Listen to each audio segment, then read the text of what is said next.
All right. Most podcasters don't fail, they plateau. In this live breakdown, we're going to unpack the 7-year itch in podcasting and how to tell if your show needs to evolve, rebrand, or be retired altogether. I am Danny Marie, your podcast bestie. I'm here every day, Monday through Friday, 12:30 p.m. Pacific Standard Time. I think we're changing 12:30 to 12:45 p.m. Pacific Standard Time, and we talk about all things podcasting, AI, and we sprinkle in a little bit of pop culture. Yesterday was different, but I'm much better today. I think yesterday I was a bit out of sorts. Don't know where my head was at. You know, have you ever been driving somewhere and you're like not even realizing you're driving, and all of a sudden you get a jolt in your body and you're like, hey, wake it up. That's kind of how yesterday was. I was just very gray and vague. I don't know if it was Mercury in retrograde. I don't know if it's me now in my 40s, pre-menopause. I don't know if it was because my kid was here yesterday and I felt like I couldn't do anything because he's my Velcro child. I'm not too sure, but today is a very much better day.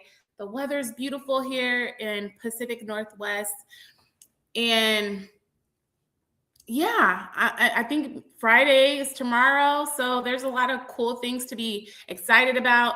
I know yesterday, just looking at my feed almost feels so depressing. So sometimes we have to take breaks from our devices. I don't know when I'm going to get to do that, but I do encourage analog breaks and give yourself time to reset, reboot. Thank you all for joining and tapping in, by the way. Make sure you like, comment, subscribe, hit the notifications bell, share it with someone who you know is interested in these topics, whether it's podcasting, AI, or pop culture. We try to sprinkle it all in.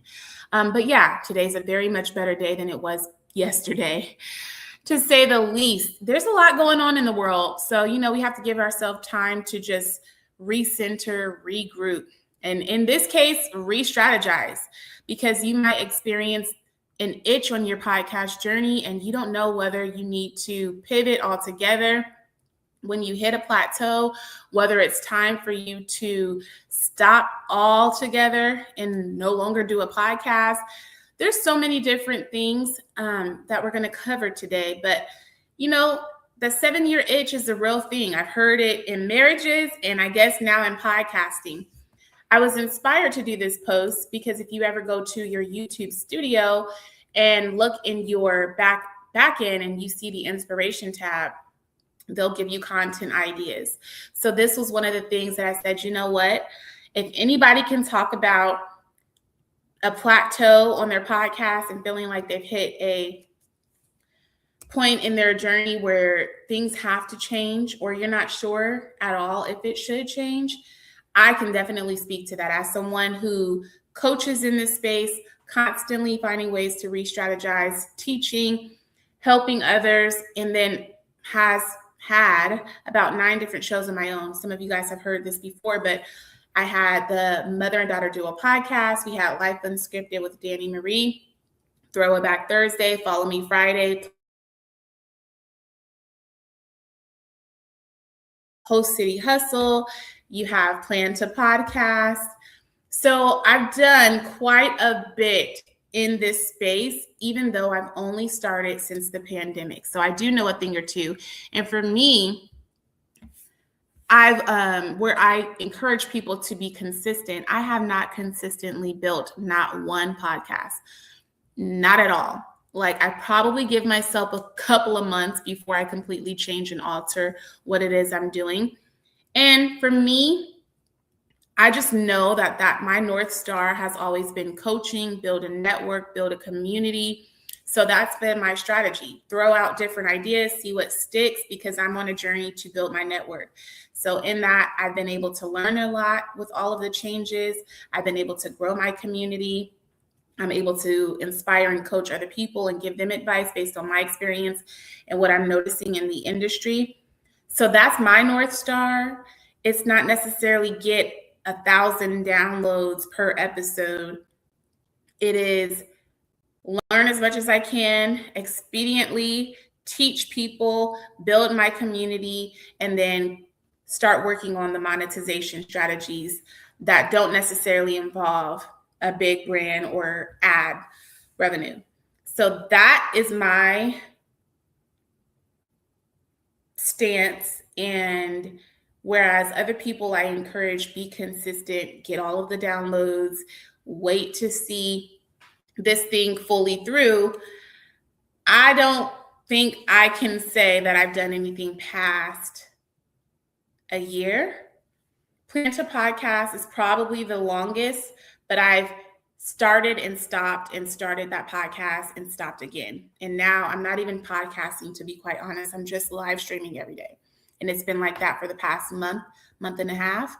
So yeah, I get the itch. I haven't even been podcasting for 7 years yet, but I get the itch because I'm looking for something very different that I don't think I'm getting in the podcast episodes per se, even though I love to share insights and give information.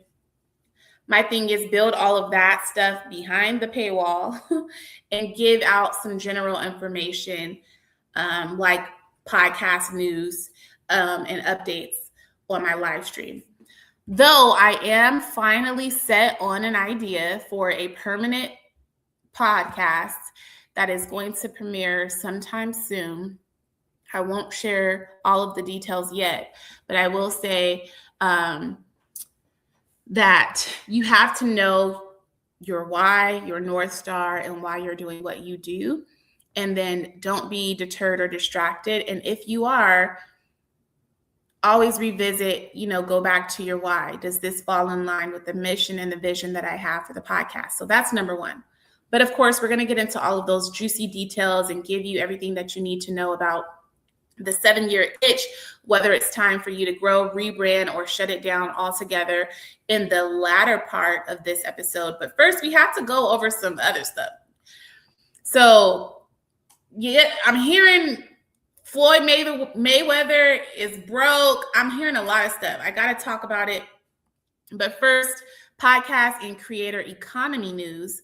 So ongoing industry conversation around major podcast monetization expansion, with reported global podcast revenue now estimated around $9 billion, signaling continued advertiser confidence in long-form audio despite short-form dominance. So what does that mean? It's a lot of money being paid and circulated in the podcasting realm.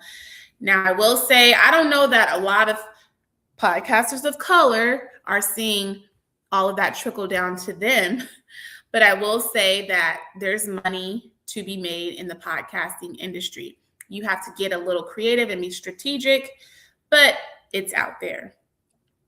And contrary to popular belief, audio is still king. So I talk about this all of the time, but just to reiterate, for those people who feel like you have to do a video podcast, that is not the case. People are still tuning in and audio first.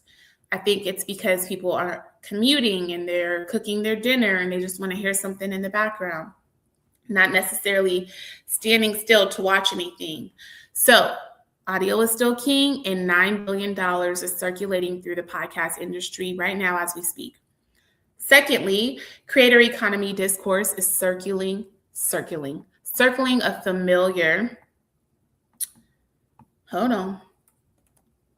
a familiar tension: scale versus sustainability. Shows with stable audiences are still struggling with conversion beyond downloads. Remember what I just said about communities of color who podcast? Yeah. I had a whole conversation on Threads about this just yesterday, which I won't go into, but I am saying even though there's $9 billion circulating, that's ad revenue. Not everybody's getting that. And not everybody has a show getting millions of downloads, right? I personally don't.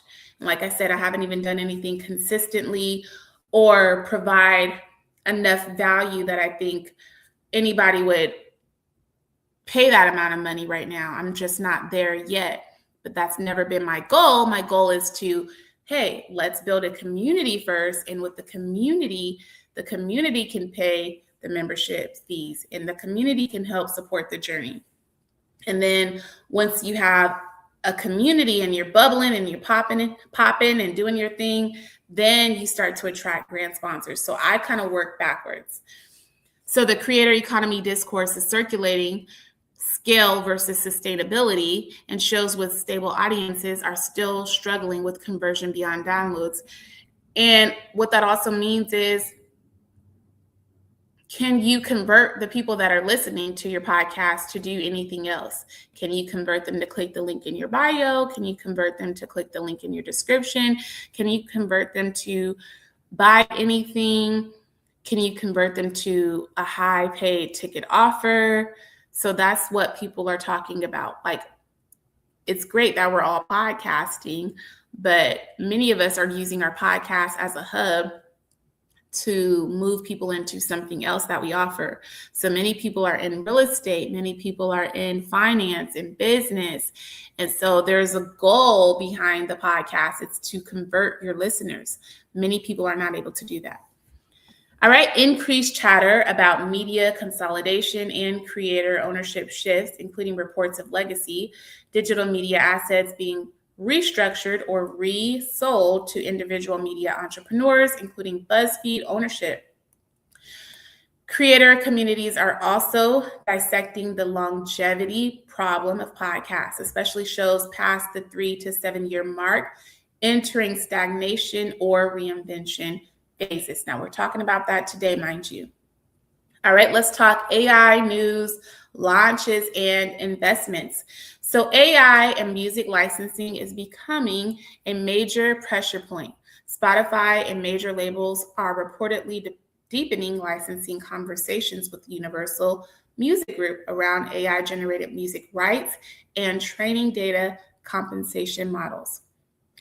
So Spotify and Universal Music Group have a partnership, and they're going to be using more AI-generated music or creating more AI-generated music, and they need the rights to Universal Music Group's catalog in order to do so.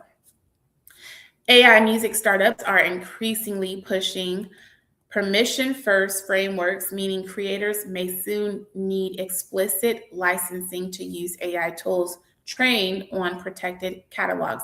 I'm here for it. I'm here for it because the music industry is kind of struggling and stagnant right now. Music artists aren't getting what they're entitled to. AI is just pushing all industries into a black hole, for lack of better words. AI is a threat to many industries. We talked about yesterday the pros and the cons of AI. The reality is there are some cons, right? And if there's any way that we can be more intentional about the licensing and protecting people's intellectual property, their music, their rights, I'm all for it. Even though I know Universal Music Group will see a lot more of the margin than the music artists, but I digress. Continued rise of AI, tooling in podcast production workflows, including editing, clipping, show notes, and auto episode repackaging. Now that auto episode repackaging, if there's a way to take everything and just instantly repurpose all of it, that would be awesome. But we still have to manually do this with tools like Notebook LM, Opus Clips, and ChatGPT or Gemini, to name a few. All right. Now, latest podcast episodes and updates. There's the conversations about political and cultural commentary happening on podcasts around the world. These continue to dominate engagement cycles, especially those blending news and personality-driven breakdowns. Also, creator-led investigative shows and media breakdown podcasts are outperforming traditional interview formats in retention. So I think I fall under that media breakdown podcast. So talking about the industry, talking about pop culture. I think I fall somewhere in there. And I am noticing that there's been an influx of subscribers. So shout out to all of my new subs on YouTube. Narrative-driven podcasts, including true crime, media history, internet culture explainers, continue strong binge behavior patterns. All right. Podcast chart movers. Growth is being driven less by new shows and more by catalog resurfacing, clip virality loops. So it's not so much that the new podcasters are making headway, but it's everyone who already has a podcast that are repurposing their content and finding ways to clip up their episodes to create these viral moments on social media. Also, shows with strong TikTok and short form clipping ecosystems are outperforming pure RSS driven discovery. Pure RSS driven. I think that's a new word. Pure RSS driven. So now you can either be a pure RSS audio podcaster, meaning you only solely do an audio podcast on the RSS feeds. But many of us now are live streaming, downloading that, repurposing it into an RSS audio podcast, and then repurposing the video and putting that up on various platforms with multicasting. So it's just a lot going on, right? Audience retention is now the real ranking signal. Completion rate versus download volume and advertiser conversations. I was going to say conversions. Upcoming podcaster and creator events. So we actually plan to talk about this a bit on Saturday. We're inviting the Empowered Podcasting Conference Committee to join us on Saturday. So the link is in the description of this episode, podcastpeeps.com for more details. Trending podcast content ideas. If you don't know, now you know. Number 1, is your podcast actually growing or just existing? 2, the 7-year podcast identity crisis no one talks about. 3, why most podcasts don't die, they just quietly stop converting. 4, AI is about split podcasting into 2 economies, permissioned and unpermissioned and last, what happens when your audience stays but your income doesn't? All very good topics. And mind you, I got this from the inspiration tab on YouTube. And so there's something there. There's there. You know, we love to do a podcast vocabulary term every episode. So today's vocabulary is retention debt. Retention debt, meaning the hidden cost of an audience that keeps listening but no longer converts, engages, or grows with the show's evolution. I'm not even gonna play. I talked about this a while ago. Like those people who are just onlookers, but they don't really engage. I don't understand it. Like, what's it to you to just press an extra button? And even those people who watch only a small snippet of a show, it really does not help. So if you feel like you're helping somebody by only watching a short snippet of their show, you're not. You're actually telling the algorithm, this is not good and I'm moving on. So just do everyone a favor. If you don't plan on listening to the full thing, just don't even engage. Simple. But retention debt, the hidden cost of audience that keeps listening but no longer converts, engages, or grows with the show's evolution. Type something in the chat. Cool beans or thank you. Anything I think longer than 3 letters to show that you're engaging helps. And then hit that subscription, hit that notification bell, hit the download, whatever it is. I'm not even saying for me. I'm just saying if you call yourself a supporter of other podcasters or other platforms, you are supporting when you comment, like, subscribe, download, and then rate the podcast. Many of us are not even going to rate the podcast. And so you love this platform, but your love only goes so far. And then people feel like they're speaking into the void. They don't feel like they're getting engagement, and they feel like, okay, I might as well shut this thing down. It's not panning out because people didn't engage. Same thing we're noticing with a lot of the department stores in our area. We're always sad when another store closes down, but you never frequented the store. You didn't support that store. Same thing with our local businesses. When we see our friends doing something, I don't have a lot of money. It's quite clear, quite obvious. I'm still working on, like I said, pushing the podcasting thing. And I do a lot of stuff free and pro bono because my North Star is build community first. So I do a lot of stuff for free, and I struggle along my podcast journey, but that's okay. I don't mind.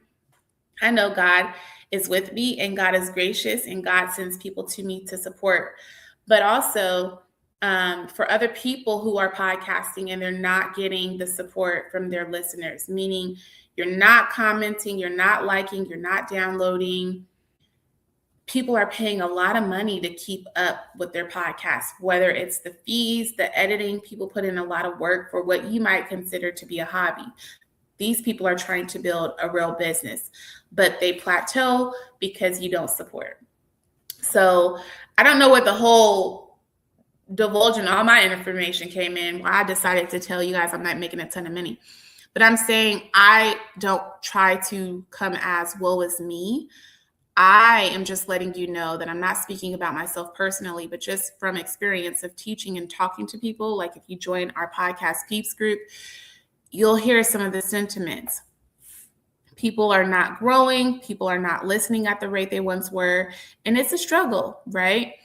Everybody's out here just trying to figure it out. And the best that you can do is just reshare. I think that's where I was going with this.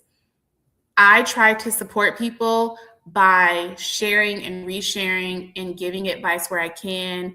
And whether it's sharing to my stories or dropping the comments in somebody's video, I do the best that I can because I know I can't support monetarily, but I can support simply by commenting, simply by sharing, and simply by providing free information. So that's what I was going with that.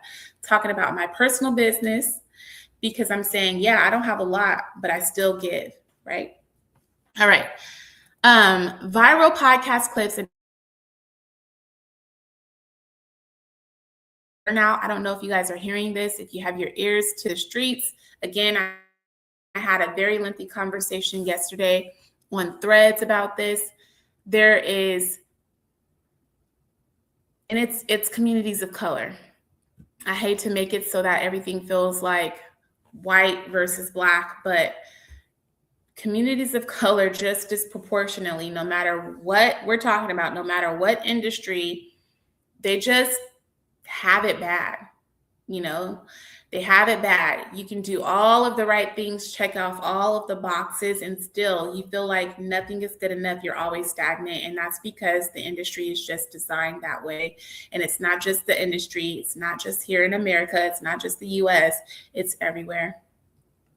And so I'm hearing it. I'm sure you're hearing it. Some of you are experiencing it. Even when it comes to monetizing on your platforms, you can do one thing and it can just mess up your whole monetization. Meanwhile, your counterparts who don't look like you can do that same thing, and there's no recourse. There's no ban. There's no action against them. Sometimes I get tired of talking about the same things because we just will never fit in this world. No matter how much we try or how much we try to plead our case, it just is what it is. We're always going to have to work harder. So that gets frustrating. I hate talking about stuff like that because I've always been a person to just go. But you know what? It catches up to you. Like you're working so hard and giving everything, your life, sweat, tears, blood, your limbs, and it still isn't enough. It's not getting you where you want to be. But I just hope that if all else fails, build your own community, your own network, the people who truly care for you, the people who show up for you. Just pay attention to them, right? Just keep going, keep trying, and keep putting your best foot forward. We like to talk a little bit about pop culture. So I talked about this at the top of the show. Floyd Mayweather is being widely discussed in rumor cycles around financial instability, fueling broader conversations about athlete wealth, sustainability, and post-career income collapse narratives. So that was a whole bunch of yapping and jargon, but I guess it's been about 2 years where there's just been remnants and conversations that have been happening about Floyd Mayweather, who's broke. And that was 2 years ago. But I guess it's finally coming out to the surface that he is Guysville. Somebody who we saw, well, I didn't. I always had an issue with Floyd in his mouth, but everybody would tell me it's the confidence, and don't be mad at somebody for being confident. Fair enough. But, money making Mayweather, Floyd Mayweather, the richest person, especially in boxing at the time, now broke. That is gut wrenching. But it's also a reminder to ourselves that we have to be good stewards with the things that we have that have been given to us. We have to live a bit below our means, not be so flashy, because it will come back potentially to haunt you. So sending him and his family love. Major global sports marketing budgets, including World Cup related brand spending, reportedly reaching extremely high campaign tiers. So I think they're giving away, not giving away, but they're putting like $50 million into ads for the World Cup. By the way, I have a petition on my Instagram stories. If you want to sign it. But I think that more of the small business owners, the small fries, should have had a seat at the table and should have been a part of the planning committees. I feel like everything is just trickling down, and it's very clear there's a huge margin of the people that get to participate in the World Cup versus the people that can't. I mean, the ticket prices are insane, ranging from $4,000 to $10,000. And, I have a podcast called Host City Hustle. That's all we were talking about was the World Cup. Prepare for the World Cup. Prepare for the World Cup. We were speaking to the small business owner, telling them, hey, you should be a part of the conversation when it comes to these big sports events. And I just think that we could have done better. And so there's a petition going around saying that next time we need to be a part of the planning committee, at least 2 seats on the board, a directory or something needs to be disseminated amongst the people who don't get these big opportunities. So go to my Instagram. It is Danny Marie across platforms. Check my stories and sign that petition, please. Also, celebrity wealth narratives, including AI disruption and media ownership changes, are merging into one dominant theme. Nothing feels stable anymore. Not fame, not platforms, and not formats. All right, so that was my spiel on AI, podcasting, and pop culture. Now let's quickly get into the conversation of the hour, the 7-year podcast itch. Mind you, I told you I have done about 9 or 10 of my own podcast shows. Going to be moving into another show very soon, one that I think will be a permanent show. Just to give you a quick idea, I'm going to be going behind the curtains and pulling back the curtains to look into the back end of people's podcasts. And I'll just leave it there. Like some of your favorites, let's actually go in and see exactly what makes them each successful so we can try to duplicate that. I did something similar when I was spotlighting 30 Black podcasters, talking about what they do very well and things that we can try to emulate. But we're going deeper. I'm talking about monetization strategies. I'm talking about joining people's Patreons and seeing what's tea, pulling back the curtains. So that's what I'll be doing very soon. And if you, I'll create a wait list or something so I can tell the people who are really interested when I premiere that next podcast. So be on the lookout. All right. So most podcasts don't fail. They just survive long past their usefulness. We're talking about it now. what's actually happening right now? Podcasting is becoming a retention game, not a discovery game. It's not about who finds you anymore. It's about who stays with you and why. Shows are getting taped in what I call retention debt. Audiences that listen, but they don't move. And for myself included, I want to support the podcast that I like a bit more. I've been listening, but like the Joe Budden podcast, I wasn't recently a fan of until Big Mona came onto the scene, but now I actually like them. I think they do 2 long form episodes every week on Thursday and Sunday. And by the time I wake up, they've already had like 10,000 views. Like this morning, I woke up and it already had been posted for an hour and they were already at 10,000 views. That means high retention, right? That's why they're so successful. And if you know, Joe Budden makes upwards of a couple of $1 million a month, if I'm not mistaken, or somewhere in that range. So I want to support. I want to join the Patreon. I want to be a part of the Joe Budden podcast community. I love all of the cast members. I think we should support more. What I would recommend, if you can, try to support one podcaster once a month and rotate, right? So what's your top 5 list? If they have a Patreon, if they have a course, a webinar, if they have a t-shirt, try to support more. I know that we all feel like we're strapped for cash. We don't have the time. We're all too busy. Support more, or just like any other big media platform, we're going to see the decline of the things that we love if we don't fully support them. Now, secondly, AI is quietly changing production expectations. So not only is podcasting becoming a retention game, AI is quietly changing production expectations, meaning we're moving into a world where editing is automated, clips are generated instantly, repurposing is expected. So if your show is still relying on manual effort for every episode, your bottleneck is not the creativity, it's the system design, which is why June 1st, starting Monday, we only have a few days left, we're doing our cohort. To be quite honest, you pay one time $750 to get everything that you need, or you can pay $200 a week for the 4 weeks. Whatever is most convenient for you, but I'm giving it all. Somebody told me this week,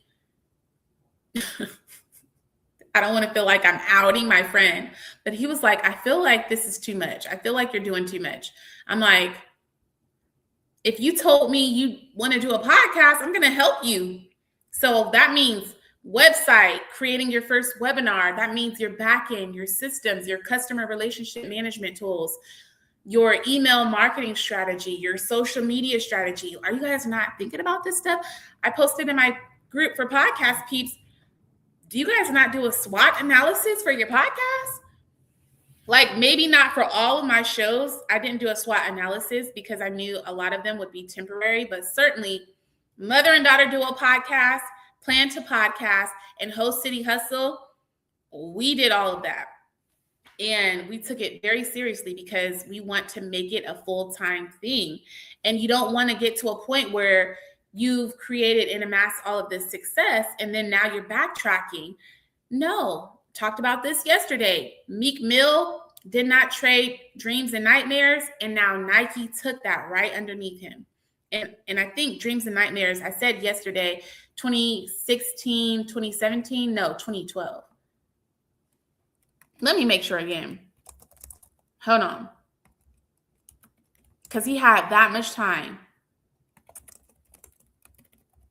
to do it right. 2012, October 30, 2012 is when that came out. So he had all of that time to get it right, and now complaining that Nike took it from underneath him. He has the right to complain, but you have to cover your bases. Don't wait till you get successful. Start now, and as you're building something, you can avoid all of these things. I don't know why we continue to find ourselves in these same predicaments every time.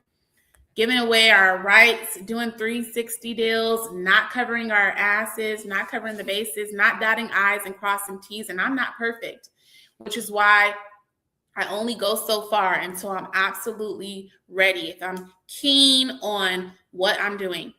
So I've been building and learning as I go, teaching people what I know.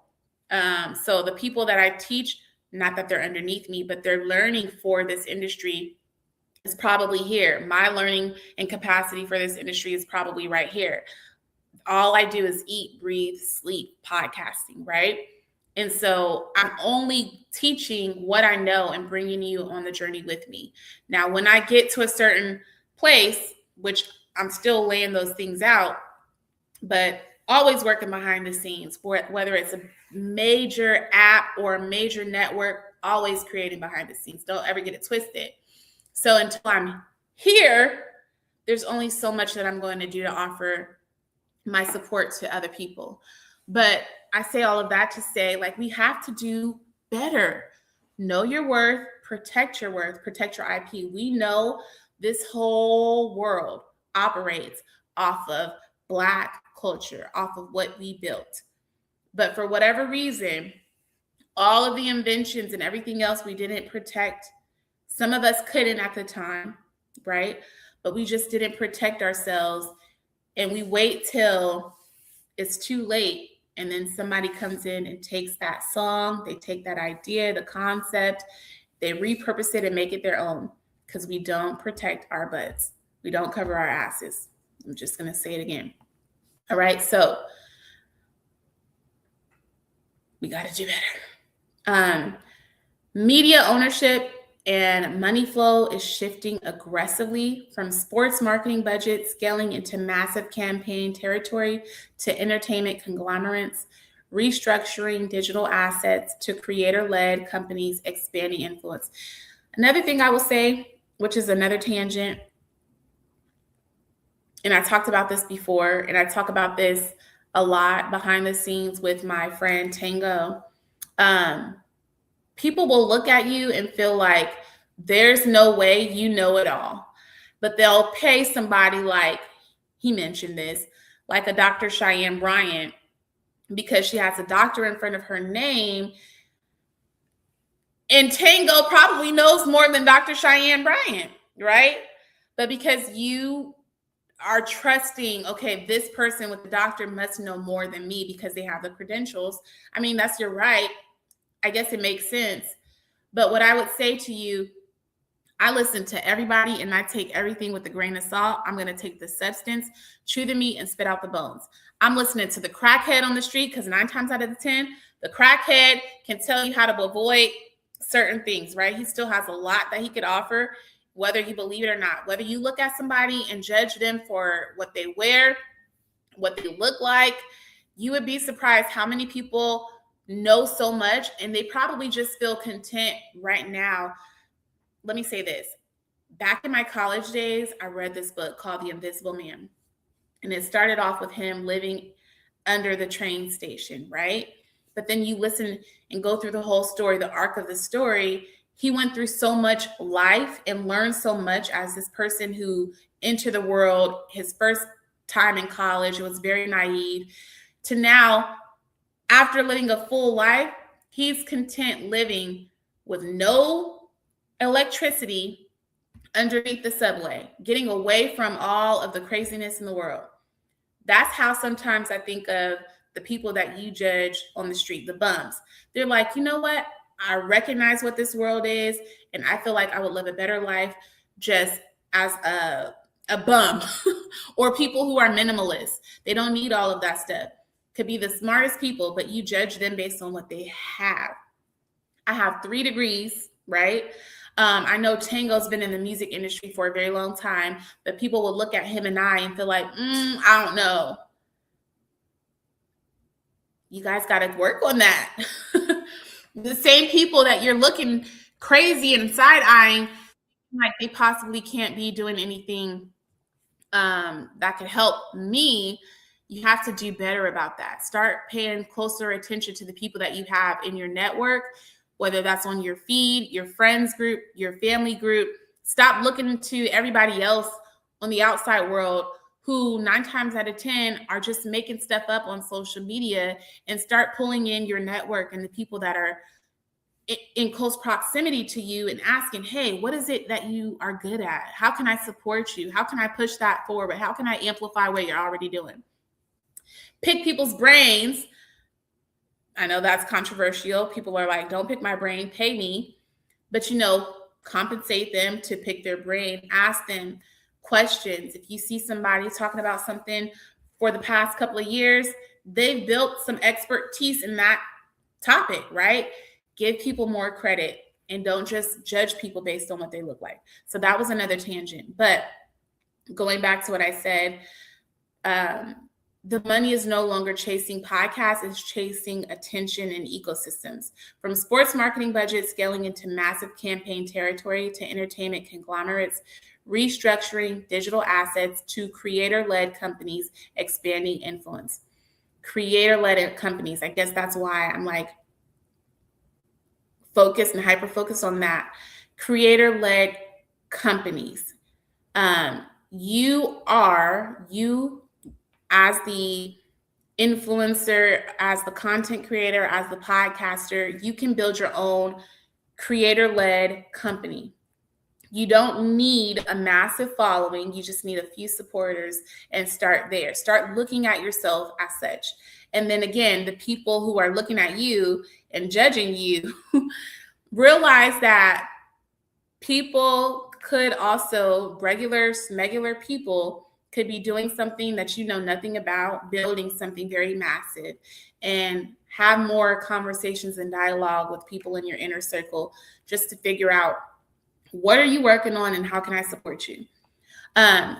3 core teaching points. A podcast is not a legacy, it's a machine, which I will say is both. Ask, does this generate leads? Does this deepen authority? Does this convert attention into something tangible? If not, then you don't have a podcast problem. You have a purpose problem. I always go back to this, your ABCs. Anchor your why, build for your audience, and choose your topic.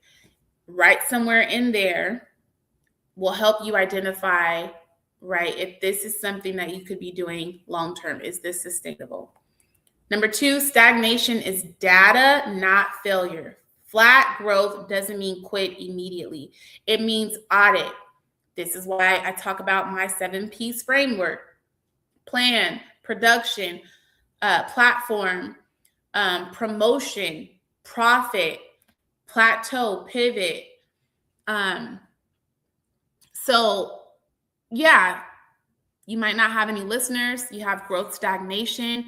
Maybe you need to go back to your analytics and figure out, okay, what can I be doing differently? What can I change? So auditing means a retention curve, episode completion, meaning when did people stop listening? At what point? Guest versus solo performance. Have you tried to have guests on your podcast? Has it always been a solo podcast? Maybe you can add a co-host, right? If you felt like people are no longer listening because maybe you have an established authority. Shout out to you who's watching on YouTube. I am from Washington State, so I'm here in the beautiful Pacific Northwest. Thank you for the question.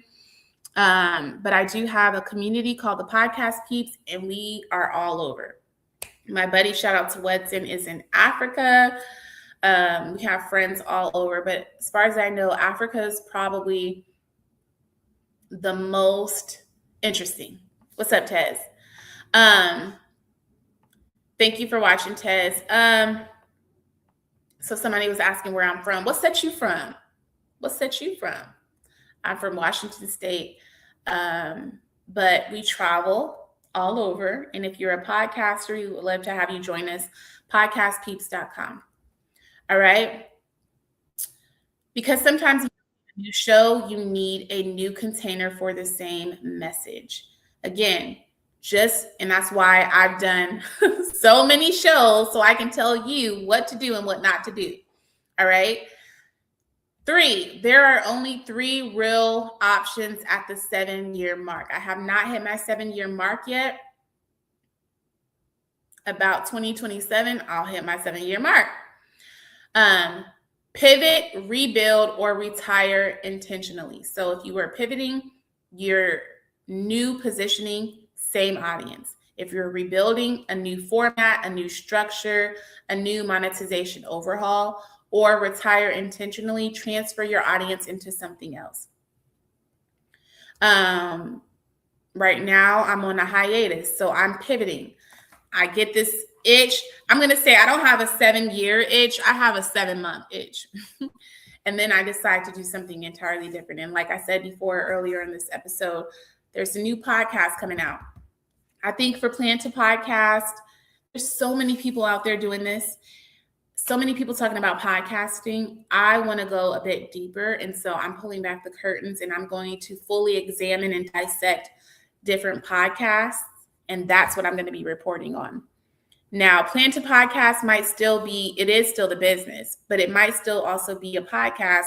But on the podcast, I might do like all of 50 episodes and then tell people, hey, you got to come follow me behind the scenes if you really want this good stuff. So stay tuned. The worst option is staying unchanged while hoping something shifts. Same thing as insanity. It's doing the same thing, hoping for different results. Doing a podcast where it's just dead, no motion. If you've been looking at your analytics for the past 6 months and it just feels very stagnant, it's okay to give yourself permission to do something different. Maybe you need to take that long form, cut it down to short form. Maybe you need to change up the topics. Maybe you need to ask the people what they want specifically. The people that are engaged, ask them, hey, it's only been 3 of y'all engaging with me. I think I need to change things up. What else can I do? What are you looking for me to do? Something that I can hopefully offer and start there. All right. Real world context pulls. We're seeing major media consolidation conversations happening in digital publishing, AI and music licensing battles. We talked about that earlier. Podcast revenue scaling into multi-billion territory, and brand sponsorship budgets concentrating into fewer but higher impact placements tied to cultural moments like global sports cycles. The translation is attention is valuable, but only structure gets paid. You are not going to get a sponsor from anybody big until you do your due diligence, okay? So even I haven't approached anybody to say, hey, would you sponsor my podcast? Because I haven't done a podcast consistently the right way. Again, I talked about that earlier. My goal is not to get 1,000 downloads. My goal is to educate, provide education, have a little bit of experience so I can share a lot, do a lot of research, and work on the back end with building all of the stuff behind the scenes. So that would be what I offer to the people that I work with. Your thing might be, I want to get the biggest sponsorship, so I'm going to work on getting 10,000 downloads per episode. That's not my ministry. That's not what I want to do. I barely want to be on these platforms as it is. I'm looking to build my own community, build my own platform. And that's when I'll say, hey, by the way, I've gotten us this far. I have the data, which I have been collecting all of the data and storing it. And I'm not just talking about podcast analytics. I'm talking about for everything that I teach, everything that I offer, what questions people ask, how people are listening to my episodes, how people are consuming, how people are finding me, all of that. And I've stored that. So I am working on building a podcast business and then having a clean exit or building a network from it, right? Whereas other people are like, I just want a big sponsorship. Whatever it is that you do, you have to do it well. You have to do it right. And nobody's going to support you in terms of a big sponsor unless you are structured. No one's going to buy you out. No one's going to buy your network if you don't have a paper trail, if you don't have breadcrumbs to back it up. All right.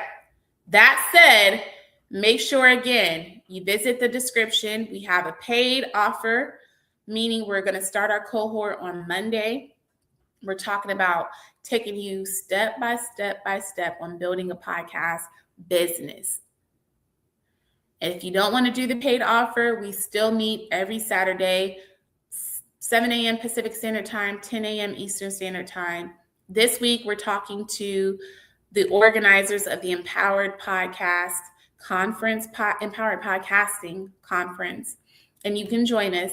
Visit the link in the description for the details. That's it. That's all, folks. I'll see you guys Saturday. And if you have questions, never hesitate to reach out. Talk to you later. Bye.